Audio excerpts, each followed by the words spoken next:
When my ex realized he couldn't live without me, it was too late. I was already married with a child.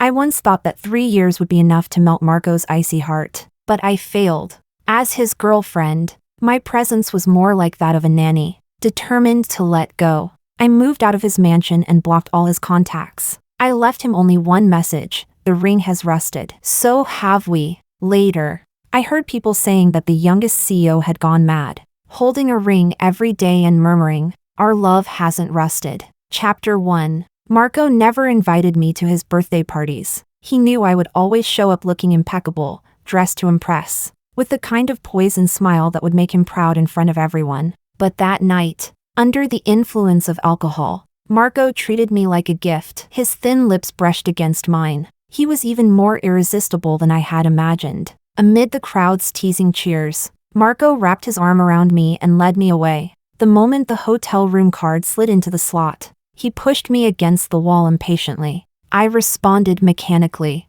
as if shattered under his weight. The next morning, I woke up early, lying in his arms. I carefully traced the lines of his face, but when Marco opened his eyes, his expression turned cold again. He pushed me away harshly. After getting dressed, he gave me a long, unreadable look, opened the door, and left without hesitation. Just like before, he left me behind. Chapter 2. Everything that happened at the birthday party quickly spread throughout our circle. My inbox exploded. Apart from a few sincere friends offering comfort, the rest were only there to watch my downfall and mock me while I was already hurting. Our social circle was small, and this wasn't even the first time something like this had happened. The elders from both families called Marco and me in for a talk. His parents kept comforting me, saying, "Alicia, don't worry. When that brat comes back, his father and I will definitely straighten him out. In our hearts, you've always been our daughter-in-law. We won't let you suffer."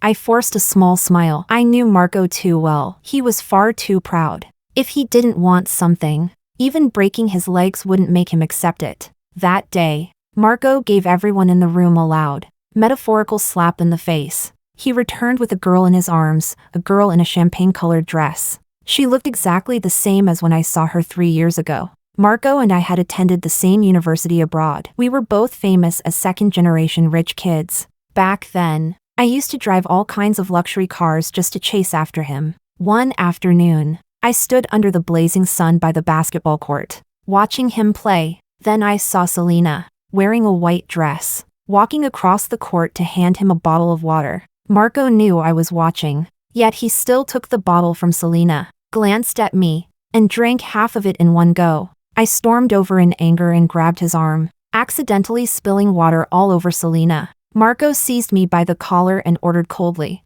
"Apologize." I felt a lump in my throat. "If you don't apologize today, then don't ever bother me again." Marco's voice was calm but firm, his words leaving no room for resistance. Every eye in the court was on me. The humiliation burned through my skin. I didn't want to apologize to Selena, but Marco always meant what he said. "I'm sorry," I muttered finally, then fled the scene without looking at anyone's reaction. 4 days after that, I hid in the shadows, watching Marco and Selena flirt and linger together. Luckily, Selena had to work part-time to support herself, so she didn't have much time for romance. I thought she was just a passing chapter in Marco's life, but he kept her around. And to protect her, I became his shield. Seeing Selena appear again tonight shattered the last bit of illusion I had left. Marco's father stood up angrily, ready to slap him, but my brother stopped him. "In that case," my brother said coldly, "there's nothing more for our two families to discuss." He grabbed my hand and led me away. As I walked past Marco, his indifferent gaze was so hateful that I wished I could gouge his eyes out. Chapter 3. I knew Marco never truly loved Selena, but I also knew that the person who could move his heart would never be me. I decided to take my brother's advice and go to Country B for a while to continue my studies. But then, I found out I was pregnant. For the sake of the baby, I decided to see Marco one last time. When I called him, I realized he had blocked me, so I called our mutual friend, Oscar. He teased me, "Miss Princess, even now you still can't let go?" Teasing aside, he still told me where Marco was. Marco and Selena were racing their motorcycles in Shushan. When I arrived, Marco was wearing a black biker suit, helmet in hand, not yet on his head. His eyes swept over me, full of irritation. What are you doing here? If I told you I'm pregnant, would you stay with me? His gaze met mine. Only if you race me. There was not an ounce of fear in my eyes. Are you serious? Marco didn't answer. A playful smile tugged at his lips. I understand. Give me a helmet. Amid the cheers of the crowd, our race began. We both rode fast, but Marco was better. Pain throbbed in my abdomen, but I held it in, watching the two of them hug and kiss in front of me. My voice trembled. I'll never bother you again. The ring has rusted. Here, take it back. I'll come for my luggage another time. From now on, we're done. That ring was the one I had forced Marco to wear back in college. Now I took it off and threw it at him, without looking back. I turned and left. By the time Oscar stopped his car in front of me, my face was pale and my steps unsteady. Then, I collapsed. He picked me up and saw the pool of blood beneath me, realizing what had happened. His voice broke with panic. Alicia, wake up! When I didn't respond, he rushed me to the hospital. The surgery light flickered on. Oscar sat in the waiting area and called Marco. When Marco finally arrived, I had already been moved to the ward. In the corridor, Oscar grabbed Marco by the collar. Eyes red. She was pregnant, and you still treated her like that? At the word pregnant, Marco froze. For once, his usually calm face turned pale with panic. His voice was hoarse. Is she okay? Oscar sighed, releasing him slowly. His voice was heavy with sorrow. The baby didn't make it, but she's alive. A wave of grief crashed through Marco's chest. He turned to go to my room, but Oscar stopped him. She doesn't want to see you. It's better if you stay away. Marco's body stiffened. All right. I didn't see anyone for days. I stayed in the hospital for more than half a month. After being discharged, I flew to Country B. I blocked everything about Marco. The lesson was too painful. It was time to let go. Chapter 4. There was no snow in Country B during winter. When I first arrived, I found it hard to adapt to the weather, humid, and always raining. I had to carry an umbrella everywhere. Later, I learned to do as the locals did and began to enjoy walking in the rain. Marco and I moved in the same social circles, so sometimes news about him was unavoidable. Marco had successfully secured the Sangzhou project,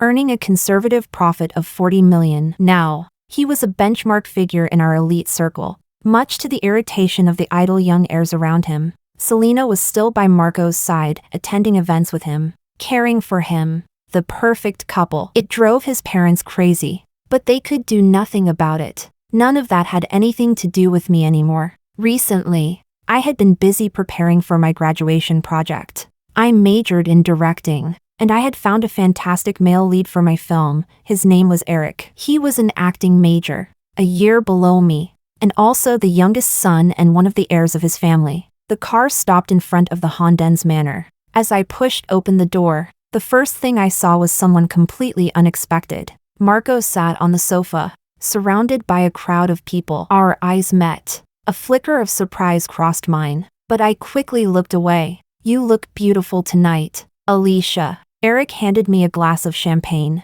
his voice filled with genuine admiration. You look handsome too. I accepted the glass, smiling. Tonight, he wore a custom-tailored suit, elegant like a nobleman who had just stepped out of a movie and into real life. Eric kissed my forehead happily. The gesture didn't escape Marco's eyes. His fist clenched unconsciously at his side. Alicia, how have you been lately? I heard Lucas was sick. You must have had a hard time. May I play with him tomorrow? You can, but you can't take him outside. Eric, Lucas's health isn't good, and it's been windy lately. With my permission granted. Eric suddenly lifted me into his arms, ignoring the setting and drawing everyone's attention. His sister Emma, seeing her mischievous brother, shot him a look that told him to behave, and finally said aloud, Eric, mind your manners. Only then did he reluctantly put me down. Emma called him over to greet the guests. Eric kept glancing back at me, dragged away by his sister, unwillingly, looking at his pitiful expression. I couldn't help thinking how much Lucas had learned his pouting from him. I stood in the corner of the banquet, eating quietly, when a tall shadow suddenly loomed over me. Long time no see, Alicia. The familiar voice made my hand tremble. The little cake I had just picked up fell to the floor. Cursing myself inwardly for being so weak, I steadied my nerves, turned around, and greeted him calmly. Long time no see, Marco. There was something unreadable in Marco's eyes. He looked at me like a predator sizing up his prey. How did you meet him? I knew perfectly well who he meant. My tone was calm and distant. He's my junior, but that has nothing to do with you, does it? Seeing how eager I was to draw a line between us, veins pulsed on Marco's forehead. Furious, he grabbed my hand and dragged me out of the hall. I struggled the whole way, trying to break free, but failed. His behavior disgusted me. The way he looked at me now was as though I were his possession. In the garden, he trapped me between a tree and his arm. His gaze was cold, contemptuous. Good for you. Didn't you once say you'd only ever love me? What's with this Eric guy? Marco. 3 years ago I already made myself clear. Now, aside from business matters, I can't think of any reason that still ties us together. One should keep their word. Marco suddenly roared, his voice full of rage. It was the first time I had ever seen him lose control like that. Sorry. I shouldn't have yelled at you. He turned his head aside, voice low. What is it? Are you regretting it now? Or do you just want to keep both women at once? My eyes were mocking. Marco said nothing. Silence fell between us, expressionless. I looked up at him. Marco. You really disgust me. You can't stand to see me happy. Can you? You think I'm still the same woman who couldn't live without you? I lifted my hand and traced his features. I'm not your plaything anymore. I have a new life. Please don't interfere. Marco stared at me in disbelief. So you really like that Eric? He's going to inherit his family's company one day. He's not as simple as he seems. That's not something you need to worry about. Mr. Marco. Eric suddenly appeared, cutting into the conversation. He grabbed Marco's shoulder, pulling him back, and wrapped his arm protectively around me. What happens between Alicia and me is none of your concern. Sir, I'll always be with Alicia. He then led me away. After briefly explaining to his sister Emma, Eric drove me home. What did you mean back there? I asked. Eric stopped the car by the roadside, leaning closer. His usual sunny smile was gone, replaced by determination. I meant every word. My sister is better suited to lead the family. I've liked you for a long time. Alicia, don't tell me you didn't know. A trace of discomfort crossed my face. I have a son, Marco's son. I know. I don't care. Lucas already sees me as his father, and I've always treated him as my own. I couldn't meet Eric's sincere gaze. Deep down, I felt unworthy of him. Because of my health, I'll never be able to have another child. Can you accept that? I can. Lucas will be my only son in this lifetime. Eric's answer came instantly, almost desperate, but his eagerness frightened me more. I tried to unbuckle my seatbelt, wanting to escape. Eric caught my hand and pressed it to his chest. I can wait. I can stay by your side. Let's take things slow, all right? Chapter 5. Daddy, Mommy, you're back. The moment we walked through the door, chubby little Lucas came running and threw himself into my arms. Hey, sweetheart. Eric caught him midair and lifted him high. Lucas smacked a kiss on Eric's cheek. Daddy, did you bring me something tasty? Lucas, how many times have I told you, call him uncle. He's not your dad. I rubbed my son's soft hair. But you said my dad didn't want us anymore. So why can't I find myself a new one? Eric kissed Lucas's little hand. That's my boy. What do you want to eat? Daddy will make it for you. After a long round of playful chaos, we finally got Lucas to sleep. Still, thank you, I said softly. Back then, my health was poor. I was juggling school and caring for this little one. My brother once offered to hire a nanny, but Lucas had been born premature. I wanted to take care of him myself. One day, I was pushing the stroller out of the supermarket, a large bag of groceries in hand, when a masked man suddenly snatched the purse hanging from the stroller. Because of the pull, the stroller toppled, and Lucas burst into loud cries. I hurriedly scooped him up to comfort him, but my bag was gone, and inside was Lucas's favorite stuffed toy, the one that had been with him since birth.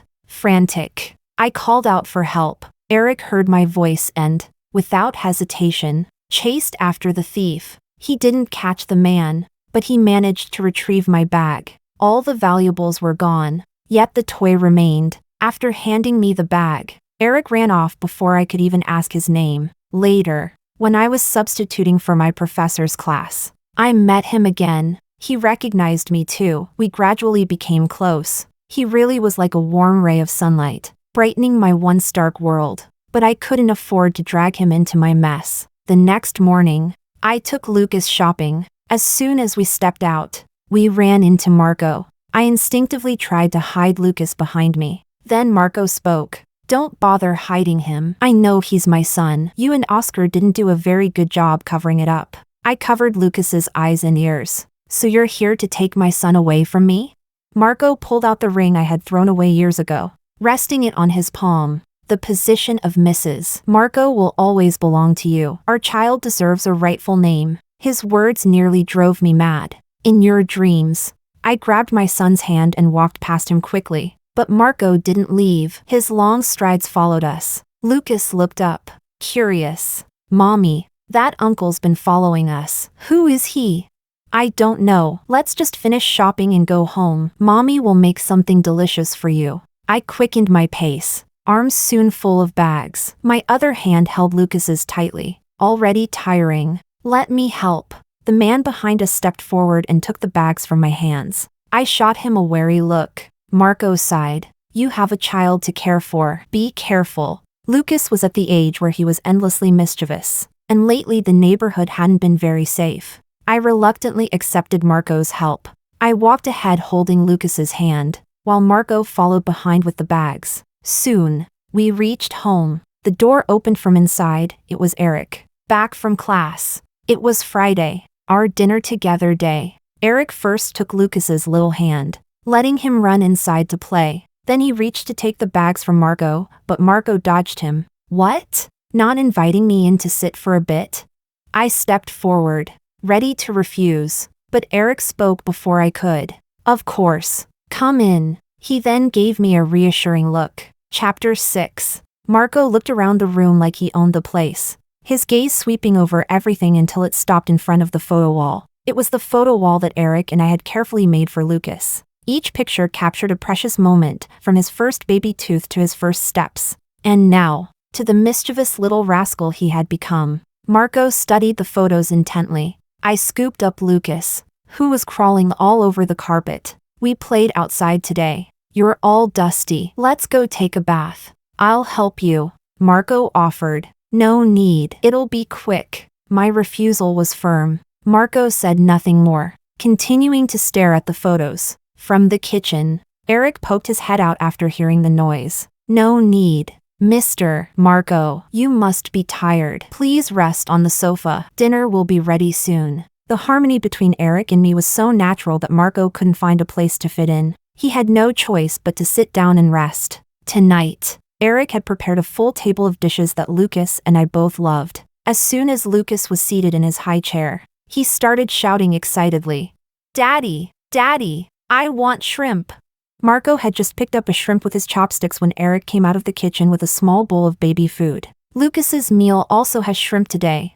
The moment Lucas saw the food, he grabbed his spoon and started eating eagerly. The atmosphere at the table was strange. Eric and I sat on one side, with Lucas in the middle, while Marco sat alone on the other side. The three of us looked like a family, and it made him deeply uncomfortable. Why is he almost 3 and still eating special nutrition meals? Marco asked, frowning as he watched Lucas eat happily. Premature birth. My tone was calm, but those 2 words filled Marco's chest with guilt. He dropped his chopsticks clumsily and left the table in a panic. Chapter 7. After that day, I didn't see Marco again. Selena had caused a major scandal back home, which led to the suspension of one of the Marco family's long-awaited contracts. Marco had no choice but to rush back to handle the mess. 3 months later, I finally graduated. It had been 3 years since I last returned home, and my brother missed me terribly. Time truly is the best healer. Marco no longer meant anything to me. I boarded my flight home. Eric, however, was determined to be with me, ready to give up everything for it. It took Emma's intervention to finally calm him down. Wait for me. As soon as I graduate, I'll come find you. At the airport, Eric held me and Lucas tightly, tears streaming down his face. I couldn't help but laugh and gently pushed him away. All right. It's time. We'll miss the flight. Perhaps beneath the clouds. Eric was still standing there, eyes red as he watched my plane depart. The thought made me smile. Throughout the journey, Lucas behaved perfectly. But unfortunately, heavy rain suddenly poured down, causing traffic around the airport. The family driver called to apologize. Lucas had already fallen asleep in my arms, exhausted, with several suitcases beside us. I could only wait where I was. Let me carry him. Marco's voice suddenly came from beside me. I turned in surprise. What are you doing here? Selena's filming in the neighboring city. Just a coincidence. Marco didn't say another word. He held Lucas firmly with one arm and grabbed the largest suitcase with the other. Seeing that, I quickly picked up the smaller one and followed him. Marco drove us home himself. Chapter 8. The next day. Somehow, Selena managed to get my contact information. She wouldn't stop calling, asking to meet. I was beyond annoyed. Why were both of them so damn irritating? All right, talk. What do you want from me?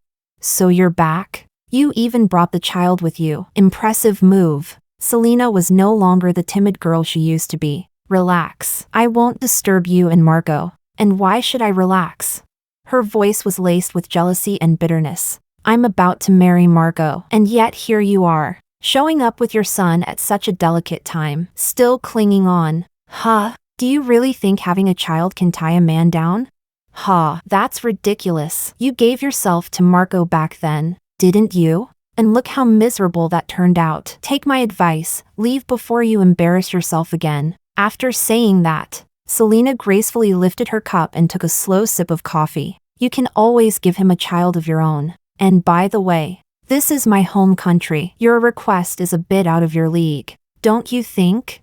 There was a faint smile in my eyes as I looked at her. Selena froze for a second, startled by the way I looked straight through her. I paid the bill and left with ease. My son had grown and wasn't as clingy anymore. With my brother and the nanny helping at home, I began to focus on my film project. Once production started, news of my return, with my child, spread like wildfire through the circle. Everyone assumed I was planning to go after Marco again, waiting eagerly to see me make a fool of myself. Too bad, they were all wrong. I threw myself completely into filmmaking, having no time to care about gossip. Thanks to my family background, I received piles of actor portfolios. Following my assistant director's suggestion, we decided to hold open auditions. After interviewing several actresses in a row, none impressed me. Next. Hello everyone. I'm Selena from Jincheng Entertainment. Selena stood there in a dress that fit the character perfectly.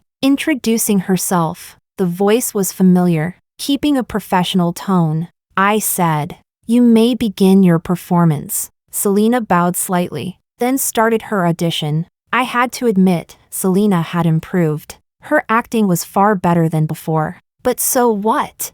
Next, Selena gathered her courage and asked, "May I know what was wrong with my performance? Or did you reject me for some other reason? I hope you can be fair." I raised an eyebrow, my tone sharp and cold. "Since you asked, I'll be honest. Your acting makes me sick. Even if we ignore that, I'm the producer. I make the rules." Next. Chapter 9. Selena's eyes turned red. She was about to leave when Marco pushed open the door. Selena immediately clung to his arm with a pitiful expression. "Marco." Marco frowned and pulled her hand away. "I heard everything. The company didn't schedule you for this audition. Why are you here?" A flicker of panic crossed Selena's face. "My agent told me to come." Marco instantly understood. His tone was indifferent. "If you didn't pass, then leave." Selena hadn't expected such cold words from him. She shot me a hateful glare, stomped her foot, and stormed out in anger. Someone recorded the whole scene and posted it online, sparking a heated argument between her haters and her fans. Marco didn't leave, after all. He was one of the investors in this film. When the first day of auditions ended, I chose a strong, seasoned actress as the female lead. During lunch, everyone ate from takeout boxes. But Marco, being the pampered aristocrat he was, clearly couldn't handle that. Alicia, let's go eat out. He stood with his hands in his pockets, frowning at the food in my hands. I had just stuffed a bite of rice into my mouth and mumbled, "No thanks." The crew already prepared lunch. Oh, right, I forgot. Our young master doesn't eat this kind of food. The next day was the male actor audition, and my eyes were tortured all morning. Marco showed up early at the casting venue. I ignored him and kept working. The candidates were talented, but none quite fit the role. By noon, Marco had arranged for a truckload of food to be delivered for all the staff. I frowned and went straight to him. What exactly are you trying to do? You're a company president, yet you spend every day hanging around my set. Does that make sense to you? Marco calmly wiped his mouth and looked straight into my eyes. One of the company's projects ran into trouble. I need your family's help. Selena's fiasco with his family's business was no secret in the industry. I nodded knowingly. So you're really devoted to Selena? Huh? Fine. I'll discuss it with my brother. Now, can you leave? Evening came, and my brows were furrowed tight. After a full day, I still hadn't found the right male lead. Director. The last candidate just got back from abroad. He's asking if we can wait for him. I waved dismissively. Sure. I didn't know how much time had passed. I was resting my head on the table, almost dozing off, while Marco sat beside me, going through documents on his tablet. That was the thing about him, he'd do anything to get what he wanted. Suddenly, the door swung open, breaking the silence. Sorry, I'm late. It was Eric's voice. I snapped my head up, startled. He was still in his travel clothes. Straight off the plane, Marco set down his tablet, his face darkening at the sight of Eric. It's settled then, I said, slapping the script. You're the male lead. I object. Marco interjected. Objection overruled. The director has the final say. Ignoring everyone's stunned reactions, I grabbed Eric's hand and left. Chapter 10. Why did you suddenly come back? Did you graduate? I took a leave of absence. I looked at him in shock. Why? Eric scratched his head awkwardly. After you left, I was like a zombie at home. My sister couldn't stand it anymore. She kicked me out and said I couldn't come back until I won my wife. I quickly changed the subject. So, where are you staying? Didn't your brother tell you? I'm living at your place. I immediately checked my phone. Sure enough, there was a message from my brother. I called him right away. What did you mean by bring him home quickly? The background on his end was noisy. What? You already met him? He's been working his tail off for you for years. I decided to give the guy a hand. Then he hung up. I glared at Eric, who was grinning smugly. When did you and my brother become allies? It was your brother's idea. Lucas will love it. Hey, don't hit my face. With the cast finalized and funding secured, filming began. Since Eric's return, Marco had been showing up at the set every few days, using every excuse imaginable to inspect. It was getting on my nerves. I called my brother on video. Hey, how are we handling the Marco family issue? You're not still hung up on him, are you? You've got Eric now. We don't mess with love triangles in this family. I rolled my eyes. Do I look like that kind of person? I haven't had feelings for Marco in ages, but Lucas is still his son. Whatever's between us, the child is innocent. His family's assets, Lucas will have a share someday. I need to think about his future. When did you become so money-minded? Ever since I started making films, there are too many expenses now. And honestly, who complains about having too much money? Besides, if our family can get a slice of this project, it'll only help the company. My brother nodded approvingly. I'll call a board meeting tomorrow to discuss it. We chatted a bit more about family matters before hanging up, both in good spirits. Chapter 11. Recently, Selena hadn't seen Marco at the company. From the secretary, she learned that Marco had been spending all his time on my film set. Enraged, she smashed a glass right then and there. Soon after, Selena began posting vague, passive-aggressive remarks online about the audition video, implying that I was arrogant and difficult to work with. As more people chimed in, the narrative shifted, and public opinion started turning against me. Ironically, the film became popular halfway through shooting, thanks to the scandal. I figured that bad publicity was still publicity, and it saved me a lot of marketing money. The crew had a day off today, but as the chief director, I didn't allow myself one. But fate is unpredictable. While inspecting tomorrow's shooting location at noon, it suddenly began to pour. There was nowhere to take shelter. Within minutes, I was drenched from head to toe. Through the blur of rain, a dark silhouette approached me. It was Marco, holding an umbrella. We ran together under the same umbrella, dashing through the heavy rain. Marco tilted the umbrella toward me, leaving himself completely soaked. The downpour was relentless, so we decided to stay the night at a nearby hotel, of course, in separate rooms. In the elevator, I watched the floor numbers change and said, "You must have seen the contract by now." Honestly, I pity you, having such a draining girlfriend. Marco stayed silent. The atmosphere was heavy, neither of us speaking. By coincidence,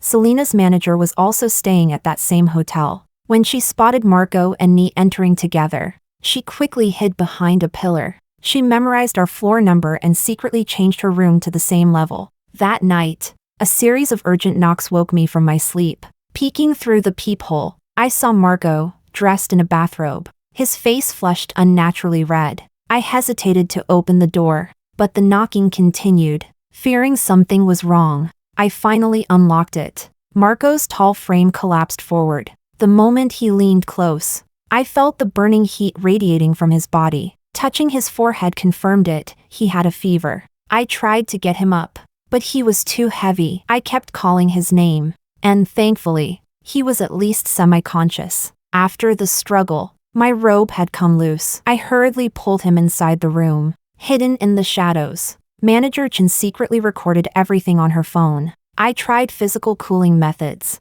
but nothing worked. In his feverish haze, Marco mumbled, "Alicia." I was wrong, but my heart no longer stirred for him, not even a ripple. I called Eric. "Did something happen?" he asked. I had already told him earlier that I'd be working late. Seeing his expression through the video, I could tell he hadn't slept either. I turned the camera toward Marco, lying unconscious on the sofa. Eric's expression changed instantly. "He has a fever." I tried the same cooling method I used for Lucas before, but it's not working. He's an adult, not a child like Lucas. "The rain's easing up now, I'm coming over." Marco stayed where he was, sprawled on the couch. Moments later, there was another knock. It was Eric, his hands full of medicine bags. He first checked Marco's temperature with a thermometer, then forced a few doses down his throat. The medicine worked quickly. Marco's fever broke. We covered him with a blanket and booked 2 more rooms. After a long night of chaos, Eric and I finally went to bed, exhausted. The next morning, the front desk told me Marco had already left. Tisk. He didn't even say thank you. "That's it, I'm calling my brother. I'm charging their family double." Eric watched me with a soft, doting smile but said nothing to stop me. After the storm, the skies cleared, and our film was nearing its final scenes. Chapter 12. Director. "Something's wrong. There's bad news online." The screenwriter's voice trembled with panic.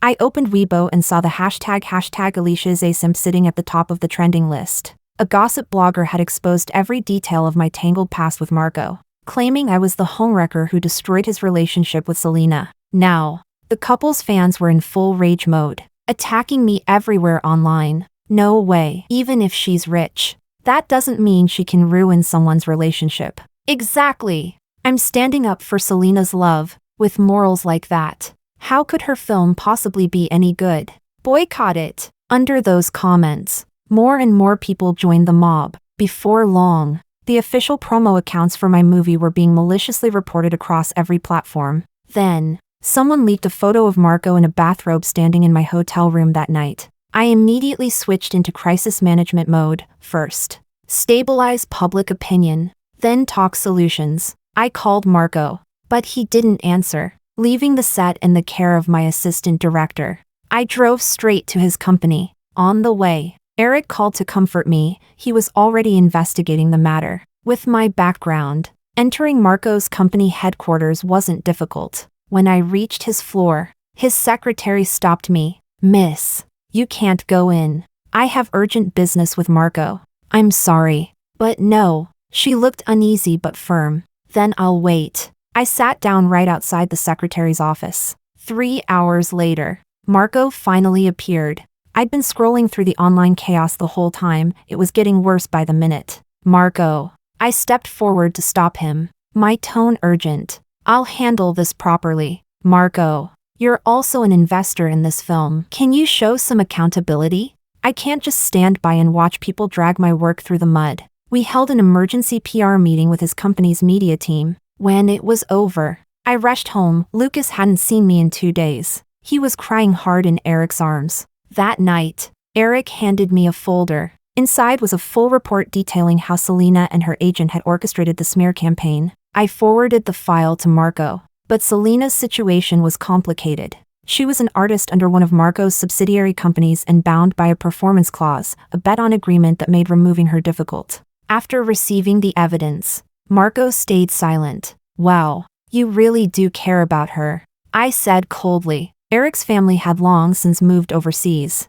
leaving limited influence here in the country, so this time, I had to take matters into my own hands. I hired a private investigator, sparing no expense. Within 3 days, he found something on Selena. "Looks like your sweetheart doesn't only love you." I sent Marco a file. Inside were scandalous photos of Selena with one of the executives involved in her contract deal. When Marco saw the pictures, his face darkened like thunder. Furious, he confronted Selena, slamming the photos on the table and demanding an explanation. I didn't care what happened afterward. What mattered was that I now held the evidence. Soon, both the film's official account and my family's company released a lawyer's statement. The situation flipped overnight. Once Selena's photos went public, the wind changed direction. She became a public disgrace, an industry pariah, facing massive penalty fines for breaching her contract. Meanwhile, Marco's company suffered heavy financial losses from the scandal. He was now too busy cleaning up the mess to bother me again.